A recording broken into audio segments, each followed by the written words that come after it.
Okay, imagine this. It's the 1950s. You're living in South Korea. War just ended. Your city's been bombed out.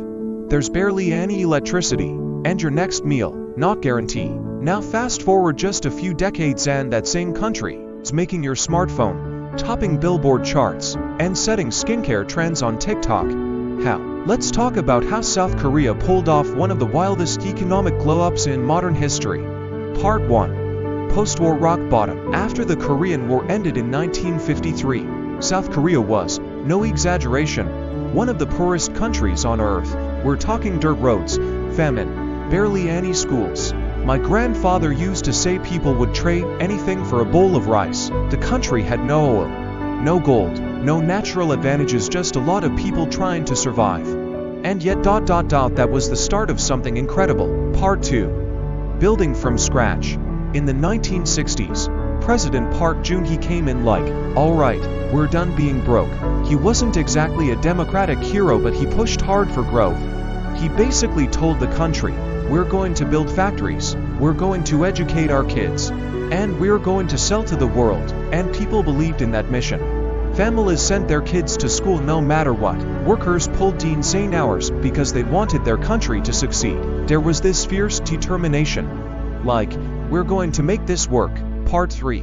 The miracle on the Han River. This is where it gets crazy. From the 1960s to the 1980s, the South Korean economy didn't just grow, it exploded. They called it the miracle on the Han River. The government-backed companies like Samsung and Hyundai gave them loans and said, you build stuff, we'll sell it. Textiles, steel, ships, electronics, you name it. Korea made it.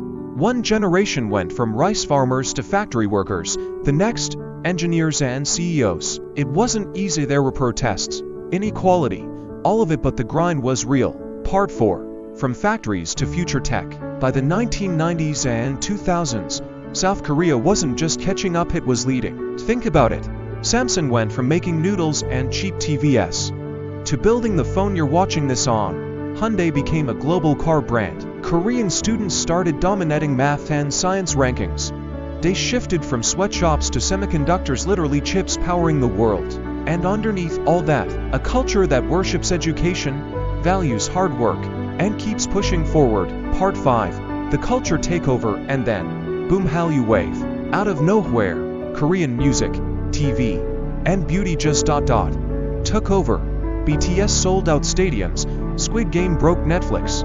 K-dramas made people cry on 5 continents. And the food, if you've ever waited an hour for Korean BBQ or tried to make kimchi at home, yeah, you felt it. South Korea became not just an economic power but a cultural force.